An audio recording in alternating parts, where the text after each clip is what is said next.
Luis e Romolo Roglio tornano a Lucca con una mostra a Palazzo Ducale dedicata alla sua arte fantastica. Quería felicitaros por la exposición impresionante que tenéis aquí en Lucca. Questa è la mostra together di 3 artisti, di Luis, di Romolo e di Goya.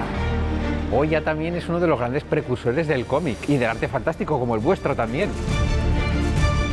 Es verdad que también dijimos quién vamos a coger para el proyecto más que a Goya.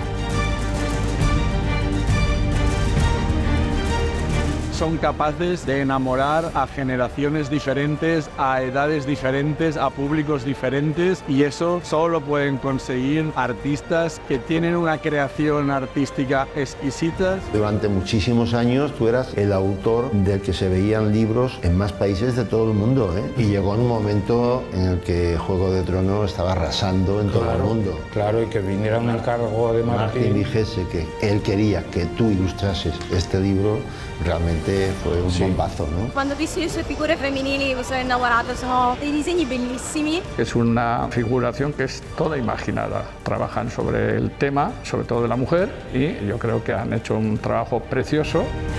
Romolo ha una capacità di catturare il frame veramente scoperta. Quando li ho visti per poco non mi mettevo a piangere, perché l'emozione è stata incredibile.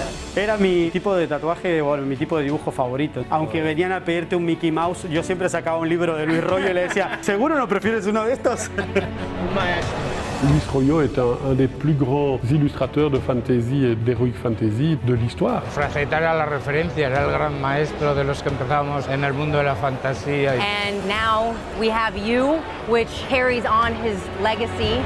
Todo este movimiento ha cambiado la manera de que vemos hoy el arte. La literatura está influida, todo el cine está influido. La belleza no tiene límites. Yo no quiero aceptar que me venga impuesta unas normas sobre los códigos de cómo yo debo emplear al hombre o a la mujer o cómo lo debo mostrar. Lo muestro como lo siento y no hay más. Tengo preparado la ilustración para el director de la Galería Uffizi. Es el museo que más autorretratos tiene del mundo. ¿Estarás contento, no? Claro, pertenecer al museo de donde está Miguel Ángel, Rafael. Estas partes llegan cuando uno tiene canas, pero bueno, son recompensas, ¿no? Pero claro, nuestra profesión, las horas de sacrificio son muchas, que esas no se ven.